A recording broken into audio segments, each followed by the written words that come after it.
Universidade de Évora tem de uma forma sistemática introduzido energias renováveis nos seus edifícios, no sentido de tornar mais limpa a energia que consome. Desenvolvemos um programa que é de mobilidade através de bicicletas que são disponibilizadas para academias. É uma oferta muito grande de bicicletas que permitem mobilidade quer de estudantes, quer de docentes e funcionários, com bicicletas elétricas e bicicletas convencionais, e obviamente que no dia a dia tentamos ao máximo minimizar os consumos. Em termos da Universidade de Évora, a sustentabilidade ambiental é de facto um dos pilares da sua ação em termos de investigação. Eu posso dizer que nós neste momento temos diversas unidades de investigação que desenvolvem a sua investigação precisamente nessa área, na área da sustentabilidade e muito obviamente na área da sustentabilidade ambiental. Queria referir, por exemplo, o MED, uma unidade de investigação MED, que é o Instituto Mediterrâneo para a Agricultura, Ambiente e Desenvolvimento, que obviamente centra a sua ação em torno precisamente da sustentabilidade e da sustentabilidade ambiental e das práticas sustentáveis, quer na área da agricultura, quer na área da paisagem, quer na área da biodiversidade. Em termos de outras unidades de investigação, por exemplo, o Cefaz, que na área da gestão e da economia, muito focado, por exemplo, em torno de questões relacionadas com a economia circular, também muito em colaboração com a unidade MED. Temos a Cátedra da Biodiversidade, coordenada pelo Miguel Araújo, que foi Prémio Pessoa e que obviamente é uma das bandeiras da Universidade de Évora em termos daquilo que é o pensar do planeta, em termos dos desafios que se colocam com as questões das alterações climáticas e da implicação que isso tem nos territórios. Temos a Cátedra de energias renováveis, muito centrada nas questões da energia solar e agora também na questão da mobilidade verde e da utilização de recursos para a produção de energias não poluentes. Existem vários projetos a nível europeu que são desenvolvidos pelo ICT e muito em torno desta questão do sequestro de carbono, e aí de facto aí também é uma linha de investigação também muito relevante.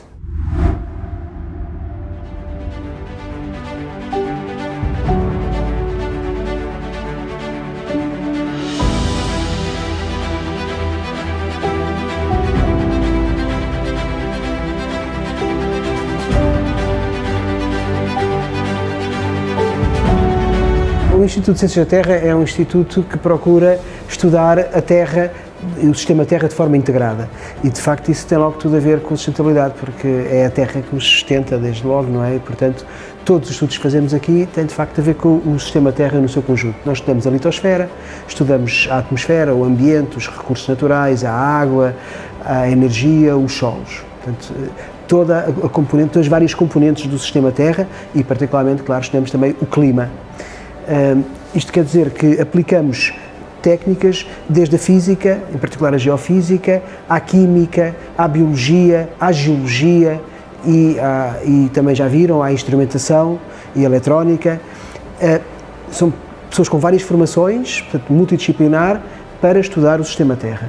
E fazemos observação, como já tiveram também a ocasião de ver, fazemos modelação e fazemos instrumentação, como tiveram a ocasião de ver.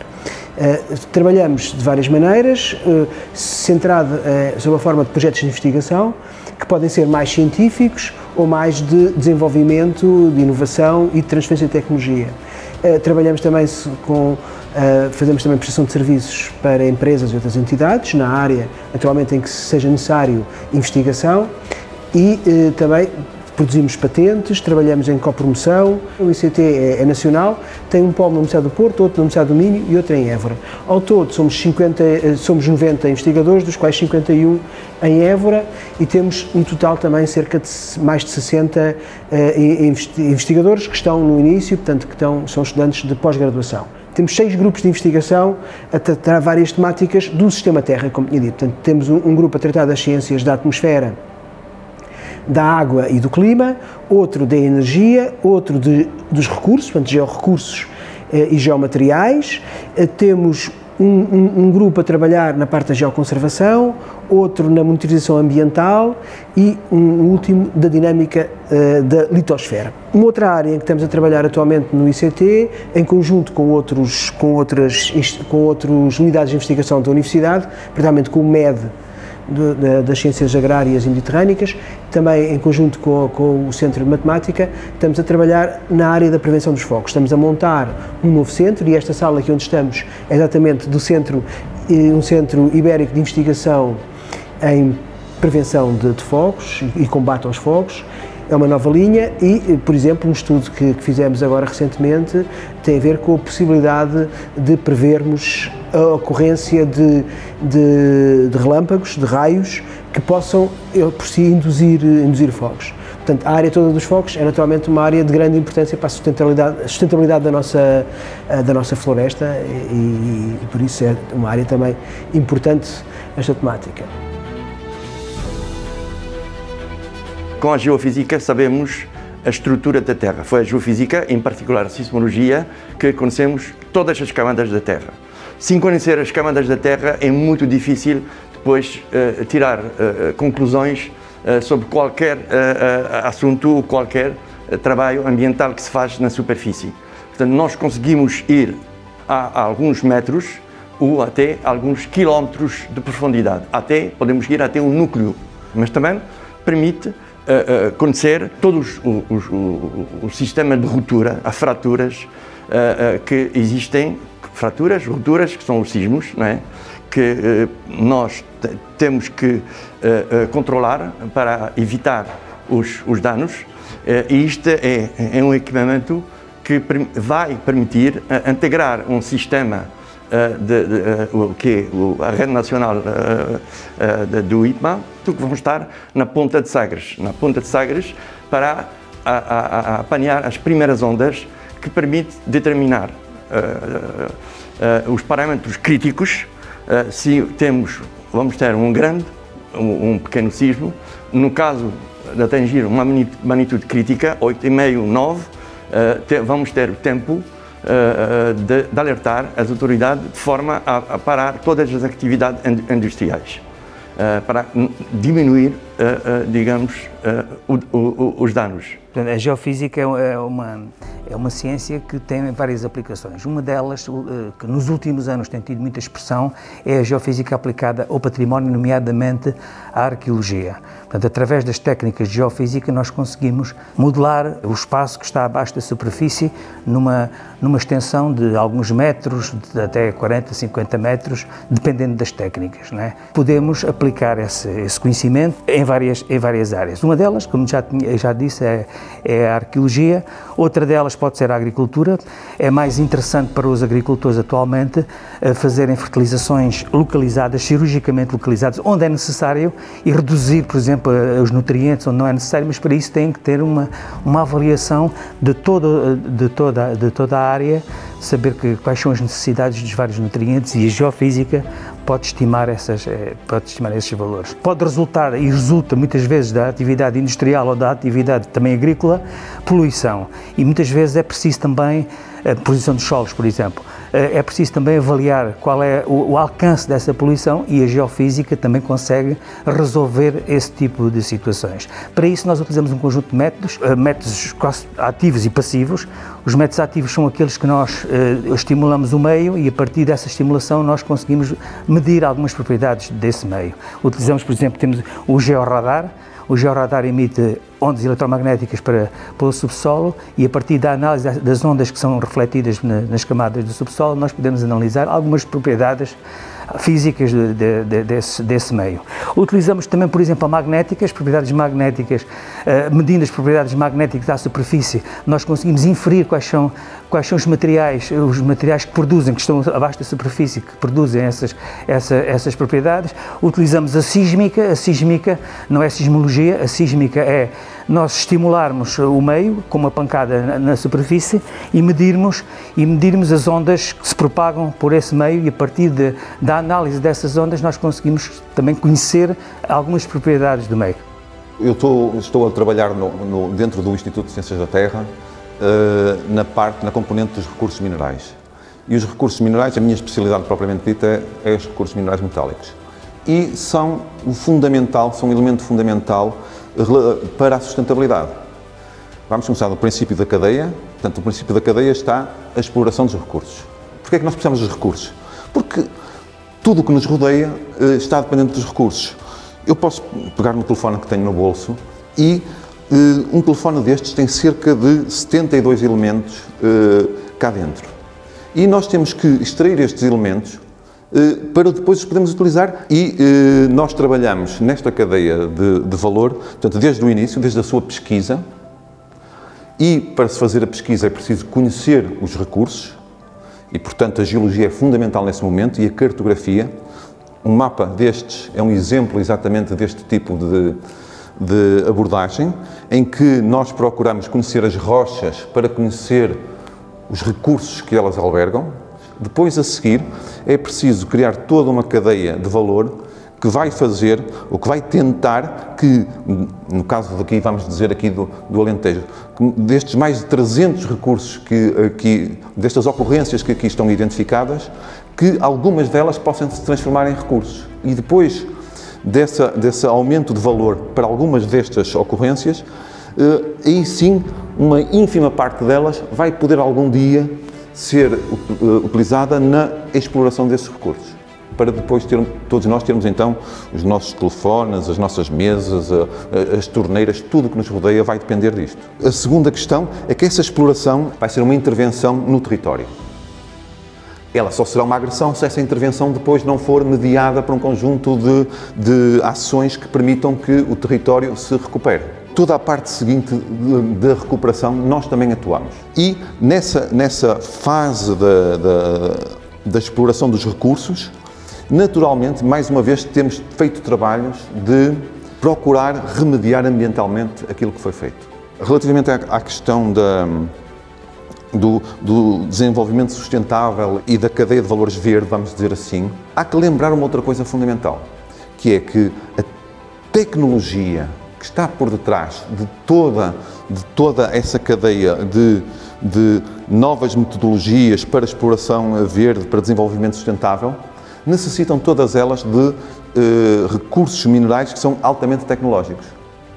E, portanto, é fundamental cada vez mais a intervenção ser mais específica, mais tecnológica e, portanto, só através da exploração dos recursos e conhecendo muito bem todos estes recursos.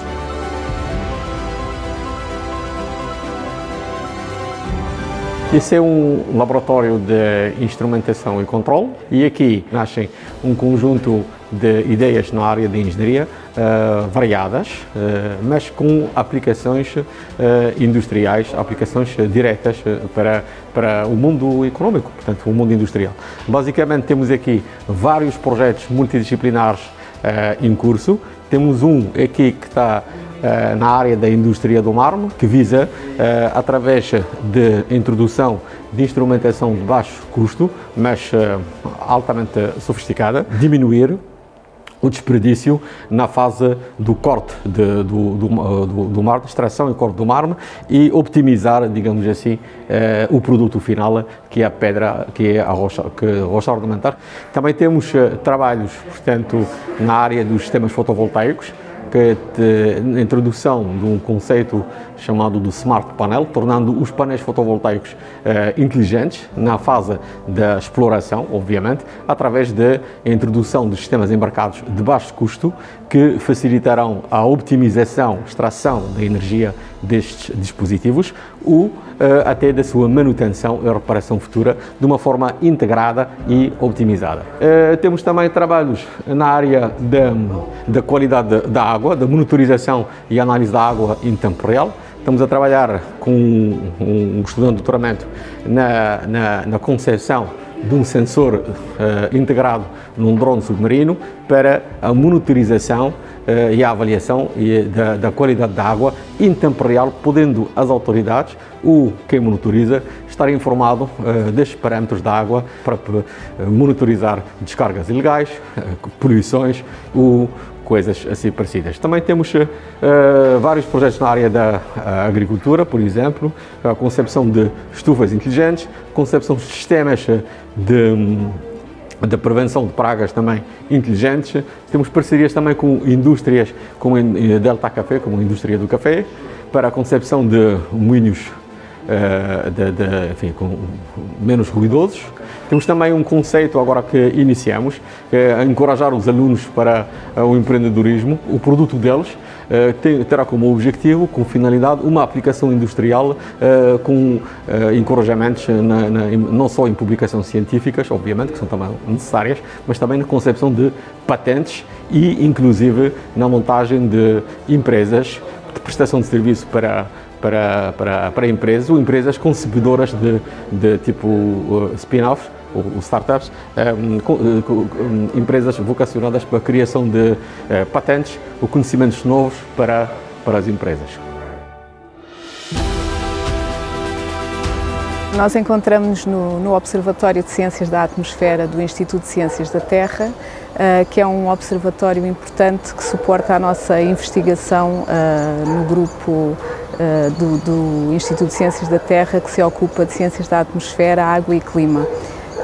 Neste observatório temos variado leque de observações que pretendem dar-nos um conhecimento profundo sobre as características da atmosfera e que são um suporte importante para estudos do clima, não só para o clima do presente, mas também para as projeções que se fazem para o futuro e para as alterações climáticas.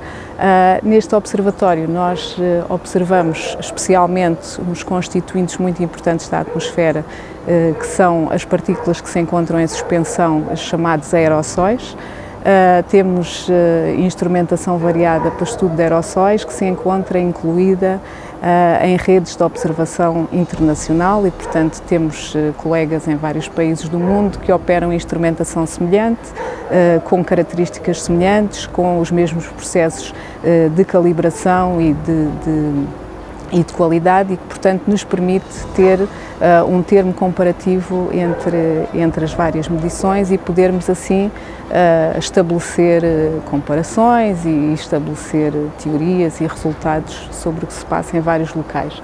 Um deles foi este que estava há pouco a efetuar medições, que pertence à rede Aeronet, que é exatamente uma rede que pretende estudar os aerossóis na atmosfera. Além deste que temos a operar aqui em Évora, temos um outro no Cabo da Roca, portanto, que é um local importante também em termos de conhecimento da atmosfera e do clima, exatamente por ser numa zona costeira, junto mesmo na fronteira entre o mar e a terra, onde ocorrem processos diferentes daqueles que ocorrem, por exemplo, num local como a Évora, mais continental, digamos assim.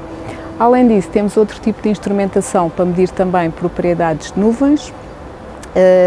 Um deles é o que está aqui à minha frente, é o chamado radiómetro micro-ondas.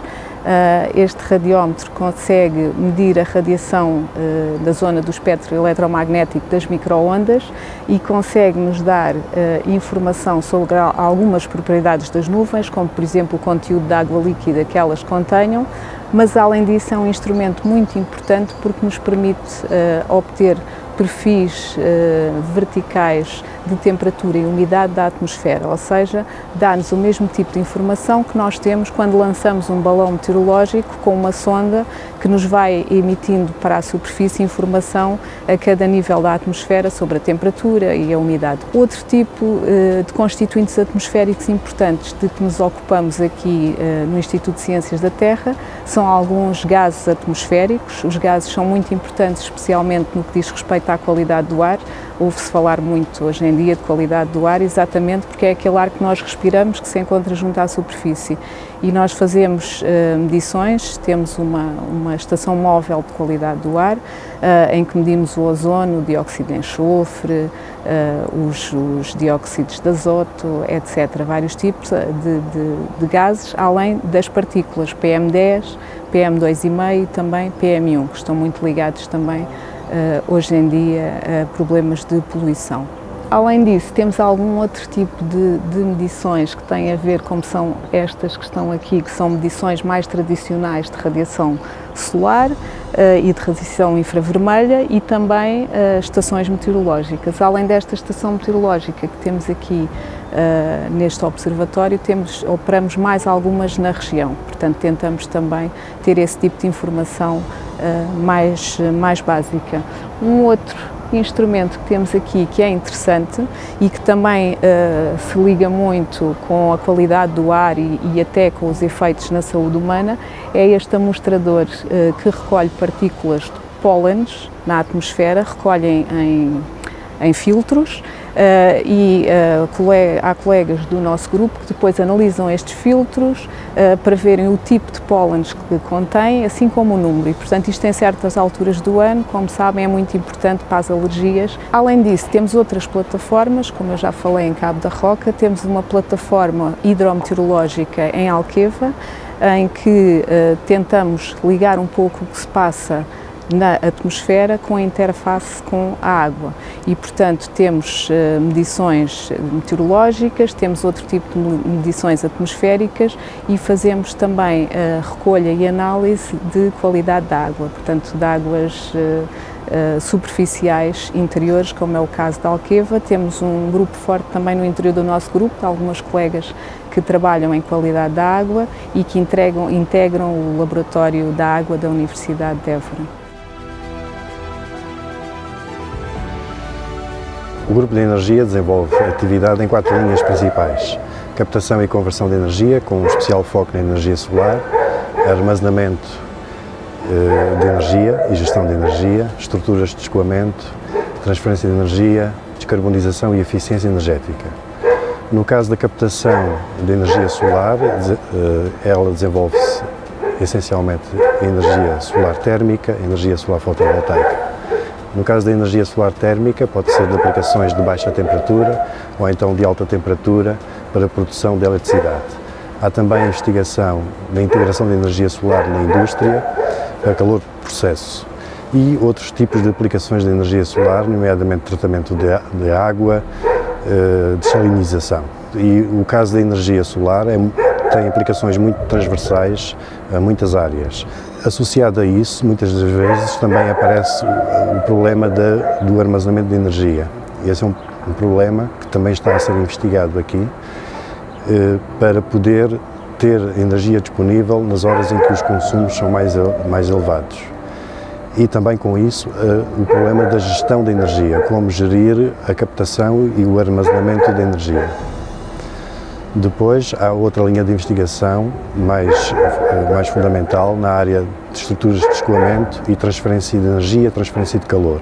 Portanto, são fenómenos que são investigados aqui e há projetos sobre isso e que são fenómenos que aparecem em muitas dessas aplicações de energia solar e da conversão e de transferência de calor.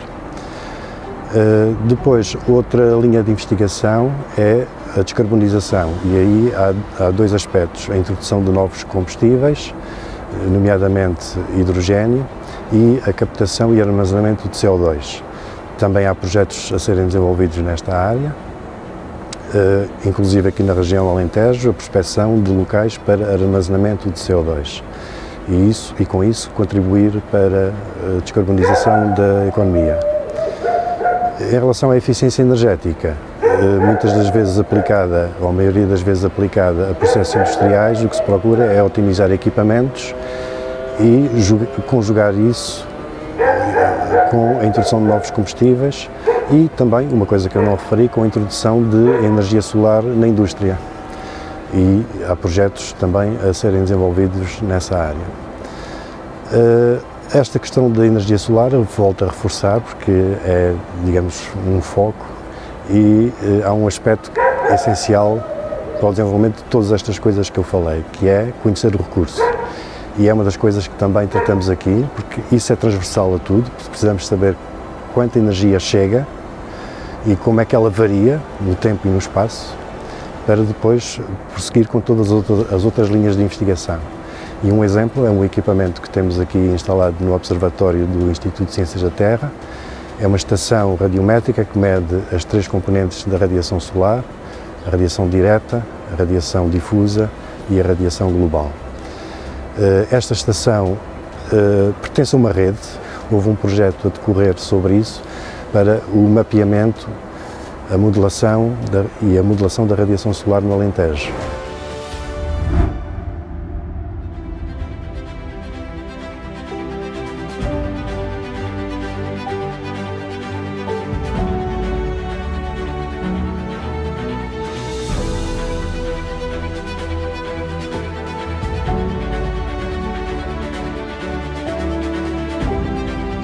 A Cátedra de Energias Renováveis é um grupo de investigação criado em novembro de 2010 com o intuito de desenvolver trabalho dentro da Universidade ligado ao mundo das renováveis e muito em particular ligado à energia solar, que é de todas as renováveis que nós temos aquela que é mais abundante aqui na região do Alentejo e em particular aqui na cidade de Évora.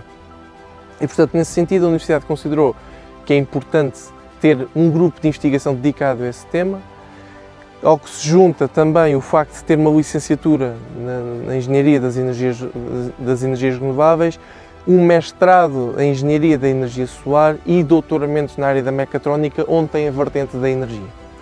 E portanto tudo isto casa, porque temos a formação académica de pessoas nesta área e temos o grupo de investigação, o qual muitas vezes até vai beber aos cursos para buscar alunos, para fazer trabalhos, para terminarem as suas formações e, portanto, desenvolver capacidades aqui internas, quer ao nível mais conceptual, académico, de desenvolvimento de novos conceitos, novas soluções, quer mesmo ao nível experimental, portanto, ensaiar protótipos a diferentes estágios de desenvolvimento, pode ser um estágio ainda muito laboratorial ou estágios de algumas coisas deste estilo que já estão muito perto de entrar no mercado. Algumas destas tecnologias já se encontram mesmo no nosso mercado. Este projeto, denominado High Performance 2, portanto HPS2, é um projeto que inicialmente pertenceu à Siemens, depois surgiu alguns percalços e a Siemens decidiu sair da energia solar e desenvolveu-se aqui um consórcio que é liderado pela Universidade de Évora e pelo Instituto Aeroespacial Alemão, DLR, que em conjunto com um conjunto de empresas alemãs e financiados também pelo Estado alemão, para terminar este projeto que a Siemens não terminou. E, portanto, o projeto tem como grande objetivo a instalação de 2 filas de coletores que nós chamamos cilindro-parabólicos, portanto, que são estes coletores que temos aqui. Eles basicamente são uma parábola que desvia o feixe solar para um centro que é onde circula um tubo, onde circula um fluido. Esse fluido vai ser aquecido, pretende-se aquecer a 560 graus e a ideia é o mesmo de uma central termoelétrica convencional. Aquece um fluido, o fluido passa a vapor, o vapor passa numa turbina e a turbina gera eletricidade. O vapor passa outra vez ao estado líquido, é aquecido e isto é um ciclo termodinâmico. A grande diferença aqui está é que o combustível é a energia solar, em vez de ser o combustível fóssil a gás ou carvão. Mas esta tecnologia é um avanço. São coletores maiores do que aqueles que existem atualmente, com fatores de concentração da energia solar também mais altos e que têm uma particularidade muito interessante face à tecnologia anterior, que é a possibilidade de operar aos tais 560 graus. Num sistema qualquer termodinâmico, quanto maior for a diferença de temperatura, maior é o rendimento de conversão. E, portanto, nós queremos com o mesmo sistema extrair mais energia, não é? Ter um rendimento mais alto, porque isso vai baixar o custo da eletricidade produzida. Este sistema, hoje, em vez do óleo térmico, usa aquilo que se denomina por sais fundidos. E outra particularidade interessante é que depois eles podem ser armazenados naqueles tanques que ali estão, e o tanque o que permite é fazer um armazenamento de calor, porque um dos problemas que nós temos na energia solar é a disponibilidade da própria radiação. Por exemplo, hoje estamos num dia que não está muito bom e, portanto, temos a capacidade de armazenar energia tal e qual como, por exemplo, numa pilha. Numa pilha temos o polo positivo e o polo negativo. Ali temos 2 tanques, em que um é positivo, está quente, a 560 graus, e o outro está frio, o frio relativamente ao outro, está a 290. E, portanto, temos ali um gradiente de temperatura e, portanto, uma quantidade de energia armazenada a qual eu posso ir buscar mesmo quando não há radiação solar. Portanto, ela permite a produção direta, mas também o armazenamento. E isto pode fazer depois um casamento com a tecnologia fotovoltaica. Por exemplo, o fotovoltaico mete energia durante o dia, isto armazena durante o dia e durante a noite vamos buscar aqui para injetar durante a noite. Portanto, há aqui um casamento interessante que se pode fazer. Este projeto é também muito interessante, exatamente por isso que disse, está muito para lá do simples meio académico. Nós estamos na fronteira, perto de entrar no mercado. E isso é uma grande novidade para o meio académico, para o meio universitário. Não estamos muito habituados a ver este tipo de projetos. Envolve empresas, envolve a possibilidade de gerar novos produtos, novos serviços, envolve a possibilidade tremenda de gerar emprego, de gerar novos projetos, quer de investigação, quer a nível comercial.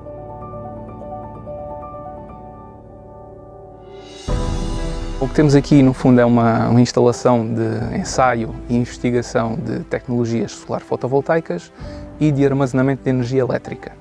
Portanto, estamos a falar de produzir eletricidade com módulos fotovoltaicos, utilizar o melhor possível essa conversão, depois conduzir essa energia até um armazenamento de energia em baterias, em tecnologias de baterias, e depois utilizá-la para vários fins, sejam eles desde residências, ao comércio, indústria, até grandes centrais fotovoltaicas. Esta tecnologia, quer a tecnologia fotovoltaica, quer a tecnologia de baterias que estamos a utilizar, são tecnologias escaláveis e modulares. Ou seja, podemos ir de uma potência onde a gente utiliza só um pequeno painel para os nossos consumos parasíticos de stand-by lá de casa, ou podemos usar um conjunto de painéis enorme com 100 hectares para produzir energia para a rede elétrica nacional, que permite injetar na rede durante a noite, por exemplo.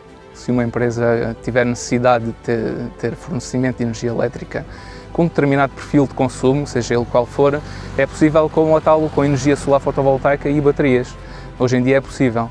Economicamente teria que se estudar, e esse é um dos casos que a gente aborda aqui, é fazer essa análise técnico-económica deste conjunto.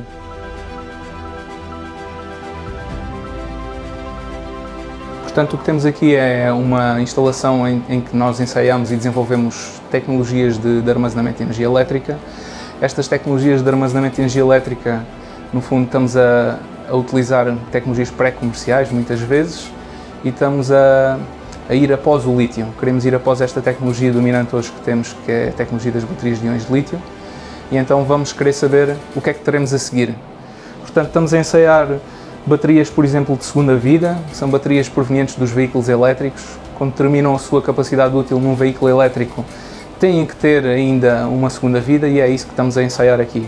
Este produto é muito interessante porque tem uma densidade energética ainda muito interessante, mas no fundo tem uma aplicação de portabilidade. A gente pode ter esta aplicação para aplicações no meio do nada, onde não existe rede elétrica e necessitamos, em vez de ter um gerador, temos este tipo de aplicação. É um protótipo ainda, é uma tecnologia pré-comercial, mas já está em ensaio aqui connosco, e é modular tipo Lego. Portanto, estas baterias podem ser empilhadas e podem ser acumuladas a capacidade de cada uma delas. Dar uma segunda vida às baterias vindas de veículos elétricos é importante e vai ser um mercado cada vez maior. Por outro lado, temos também as baterias de íons de lítio tradicionais, no fundo a tecnologia que existe hoje no mercado, mas também já vamos noutras tecnologias diferentes e temos baterias, por exemplo, de sódio-níquel, onde também estamos a ensaiar uma tecnologia pré-comercial, de uma empresa suíça neste caso. No fundo são sais fundidos de sódio e níquel a temperaturas de 260 graus. No fundo temos a mesma densidade energética que temos com as baterias de lítio, mas temos potencialmente o uso de elementos mais comuns, o que leva a que potencialmente daqui a uns tempos no futuro temos um preço mais barato, temos um custo mais barato nestas baterias. E evitamos tudo o que é a exploração e problemas ambientais da exploração do mineral do lítio. Esta micro-rede que vocês veem aqui tem todas estas baterias integradas, integrada também com um sistema fotovoltaico, e isto permite-nos ensaiar também estratégias de gestão desta energia. Esta linha de investigação foca-se no fundo num problema que existe hoje e que vai começar a existir cada vez mais, que tem a ver com módulos fotovoltaicos que tenham pequenos defeitos, pequenos problemas. Quando estamos a falar de sistemas fotovoltaicos, falamos de tempos de vida de 25 a 30 anos. É óbvio que ao fim de 8, 10 anos esses módulos deixam de existir no mercado, o fabricante evolui para outros módulos, há uma obsolescência tecnológica, chamemos-lhe assim. Vai haver uma dificuldade óbvia da parte deste mercado fotovoltaico em substituí-los, quer porque não são fabricados, quer porque fabricar uma pequena gama de módulos de pura encomenda fica extremamente caro. E então a solução é pegar nestes módulos e fazer reparação. Então o que é que fazemos aqui? Estamos a fazer uma linha de investigação onde estamos a desenvolver técnicas de reparação para lidar com pequenos defeitos e estancar quer a sua progressão, quer o seu impacto na produção elétrica e garantir que esses módulos continuam até ao seu tempo de vida final, dos 25 ou 30 anos, em condições perfeitamente standard e de acordo com o que temos em termos de certificação de qualidade e de segurança. Pretendemos, mais do que isso, que essas técnicas sejam simples, com poucos consumíveis, com pouco custo económico e que possam ser feitas on-site.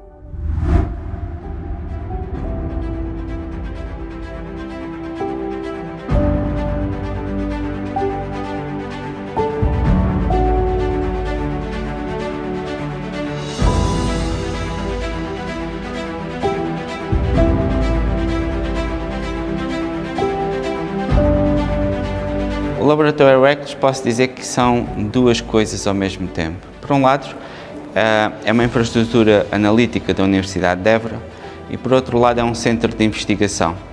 Um centro de investigação financiado, classificado como excelente pela FCT e focamos-nos num aspecto para nós muito importante, que é a questão do património. E a questão do património é que estudamos do ponto de vista material, sobretudo. Interagimos com arqueólogos, com historiadores de arte, com historiadores, enfim, mas a maior parte de nós são químicos, bioquímicos, geólogos, alguns conservadores.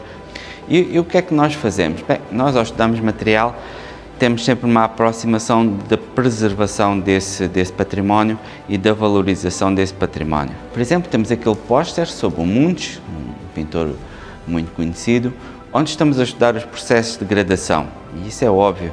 Se houver degradação do património, não haverá preservação e, enfim, desaparecerá para gerações futuras. Mas, por outro lado, que é o outro póster, o património, os objetos de património, carregam eles próprios informação sobre as sociedades que os produziram.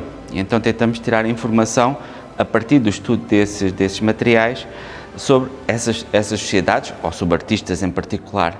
Neste caso aqui, por exemplo, trata-se de estudar um mineral que é o cinábrio e que se é encontrado como pigmento vermelho em algumas antas. Bem, e o que acontece de facto é que esse cinábrio é um mineral relativamente raro. Então neste caso significa que podemos situar a sua proveniência e podemos estabelecer de onde é que veio o cinábrio para as antas, que são as antas do Zambujeiro, aqui na herdade da Mitra, aqui em Évora.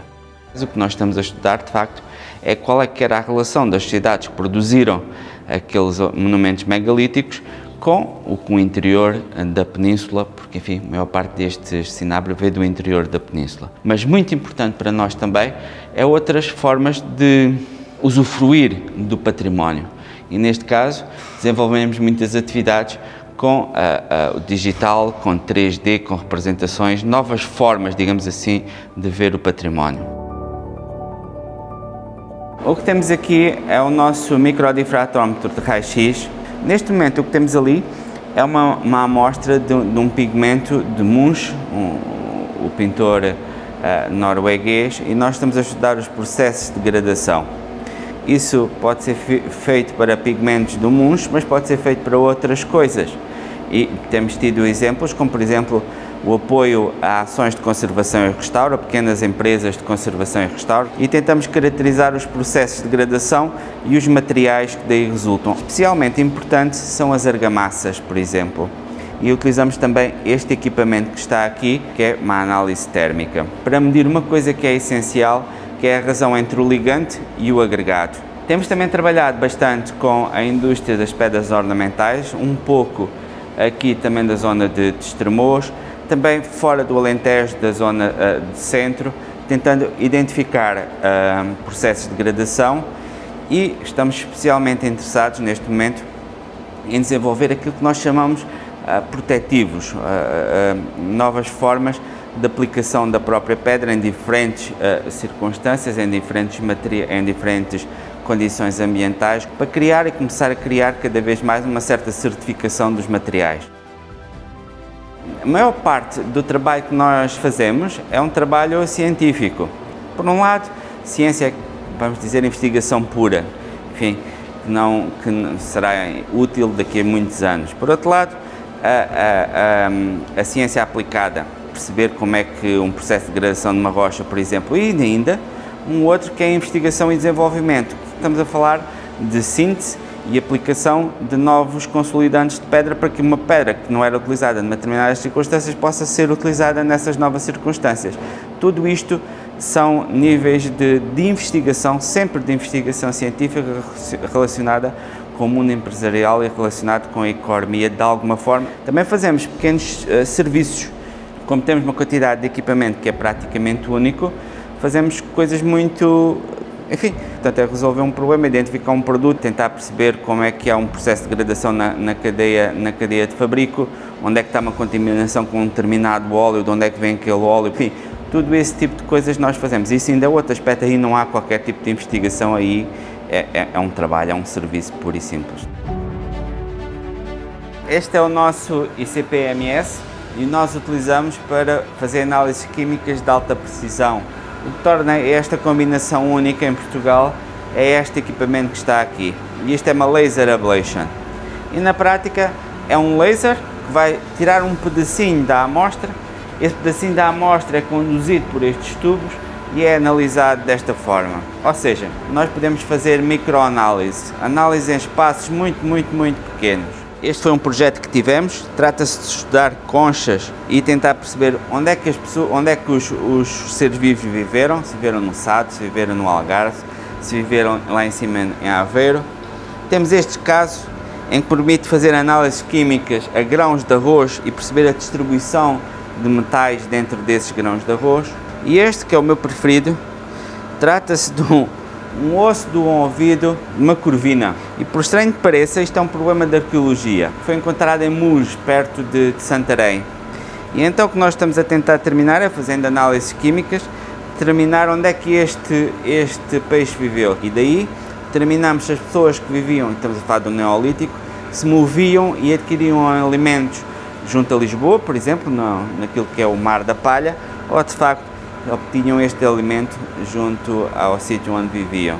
Temos utilizado também para determinar a composição química, por exemplo, de azeites e tentar determinar qual é que é a proveniência desses azeites, que tem muito a ver, obviamente, com falsificações, mas o principal é análises químicas e encontrar, sei lá, meia grama de ouro numa tonelada de minério, está bem? É isso que estamos a falar, está bem?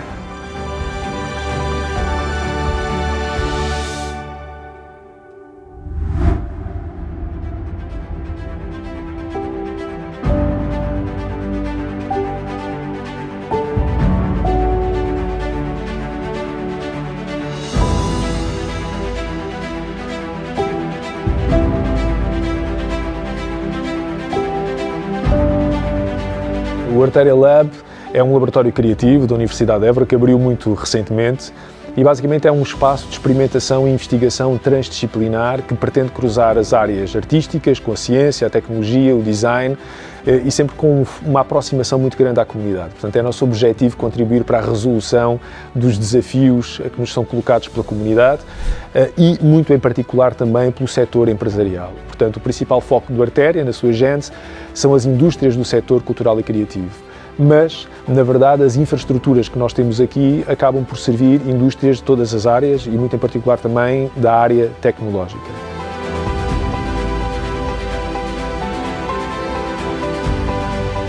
Neste momento, nós somos essencialmente um makerspace, portanto, um espaço onde se pode, como nós costumamos dizer, fabricar quase tudo. Temos aqui várias máquinas de fabricação digital e prototipagem rápida, como impressoras 3D, CNCs, portanto podem fazer maquinação de madeiras, de metais brandos, máquinas que permitem fazer moldes de plásticos. Temos um conjunto de equipamentos que nos permitem produzir objetos com custos reduzidos, com pouco tempo. A nossa lógica é sempre uma lógica de capacitação, ou seja, nós não queremos ser encarados como um prestador de serviços.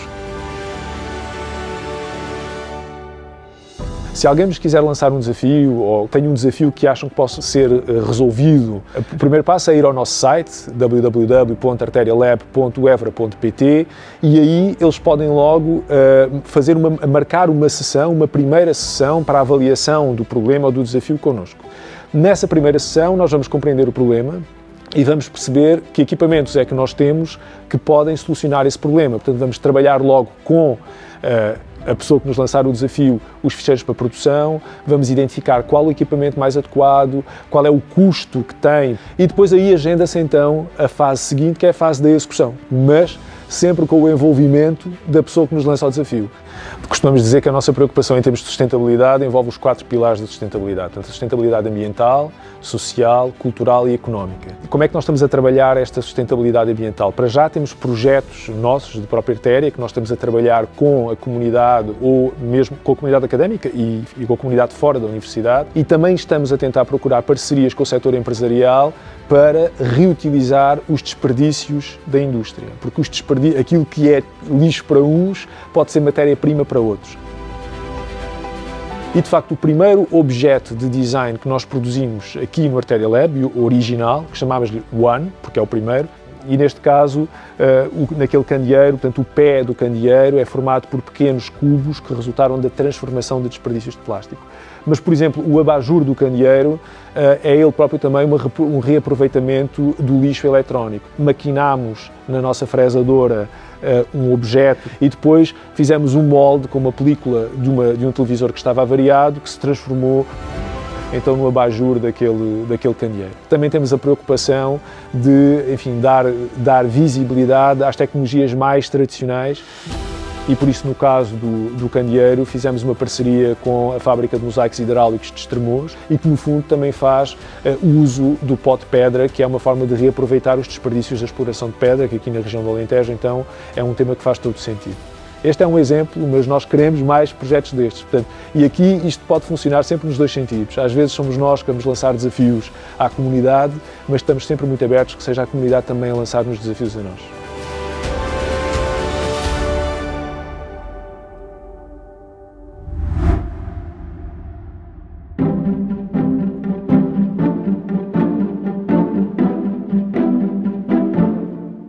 Antes de mais, dizer que em relação à sustentabilidade ambiental, começámos por avançar para a definição de uma estratégia municipal de adaptação às alterações climáticas, que é o grande problema que temos para as próximas décadas e que, sendo um problema mundial, exige que a cada nível, ao nível do planeta, mas também ao nível regional e ao nível local, haja estratégias para lhe fazer frente. E, portanto, começámos por definir essa estratégia que fomos dos primeiros municípios em Portugal a fazer. Naturalmente que identificámos aí um conjunto de problemas e constrangimentos e neste momento estamos a fazer a aplicação dessa estratégia, chamando a particular atenção para as questões da escassez de água e para a necessidade de ter uma particular atenção para a gestão da água, entre outros aspectos de grande importância. Relativamente à questão alimentar, em primeiro lugar temos que ter em conta que as alterações climáticas vão ter influência nas produções alimentares que temos na região e, portanto, entendemos que é necessário um olhar para a agricultura em que a agricultura se possa adaptar a essas alterações, que tenha em conta a escassez de água e que se perspective como uma agricultura sustentável e não apenas uma agricultura que produz para o mercado que se limita a ter em conta as vantagens financeiras. E, portanto, precisamos deste equilíbrio entre a produção de alimentos, que podemos continuar a ter aqui, e, por outro lado, o equilíbrio ambiental, a sustentabilidade ambiental. Mas é preciso começar a trabalhar, desde logo com a sensibilização, mas também com projetos concretos. Eu salientaria 2 ou 3 projetos que me parecem importantes, um de grande dimensão, um projeto que temos, que é o projeto Positive, que é um projeto em que o município de Évora, com o município de Alkmaar, da Holanda, são líderes e que, em conjunto com muitas empresas, instituições, de universidades de vários países, estamos a testar 70 novas tecnologias em 3 ambientes diferentes. No centro histórico, aqui no nosso centro histórico, para perceber como é que, mantendo a identidade do centro histórico, podemos introduzir novas tecnologias amigas do ambiente, por exemplo, para a eficiência energética, aqui mesmo ao lado, neste edifício do município. Um outro ambiente, uma zona industrial, para termos relações com as empresas, com o mundo empresarial e para também aí podermos procurar essa eficiência energética, e uma pequena aldeia para que também as pequenas comunidades possam ter acesso a este tipo de tecnologias. Eu espero, é um projeto que se vai desenvolver por 5 anos, eu espero que algumas destas novas tecnologias tenham sucesso e a partir daqui possamos irradiar para a Europa estas propostas que estão agora a ser testadas. Este é um grande projeto internacional. Salientaria agora um projeto mais local que tem a ver, por exemplo, com o trabalho que estamos a fazer com os hortelãs, com as hortas urbanas, com as hortas comunitárias, com os pequenos produtores que temos à volta da cidade. A cidade tinha um conjunto de zonas de hortas urbanas que abasteciam a cidade, que de alguma maneira com os tempos foram perdendo capacidade, e estamos a tentar que essa capacidade se renove e que esses produtos sejam sentidos pela população, e neste sentido, por exemplo, temos um projeto que é o Quilómetro Zero, em que propomos, por exemplo, aos restaurantes que utilizem produtos locais, certificados, e que as pessoas quando vão ao restaurante possam saber que estão a usar produtos certificados. Ou, por exemplo, com as cantinas e refeitórios escolares, onde já alteramos emendas, onde estamos a tentar introduzir nessas emendas produtos locais para que as nossas crianças, os nossos jovens se habituem a esse tipo de produtos e queiram e sejam eles próprios divulgadores desses produtos. Teremos muitos projetos em curso e o que citou é de facto um projeto de grande dimensão também, que foi adotado na cidade e no Concelho de Évora, mas um pouco por todo o distrito de Évora, chamado Alentejo Central. É um projeto da CIMAC, onde se juntam os 14 municípios do distrito de Évora e que, em conjunto, decidiram avançar para a substituição de toda a iluminação pública por LEDs.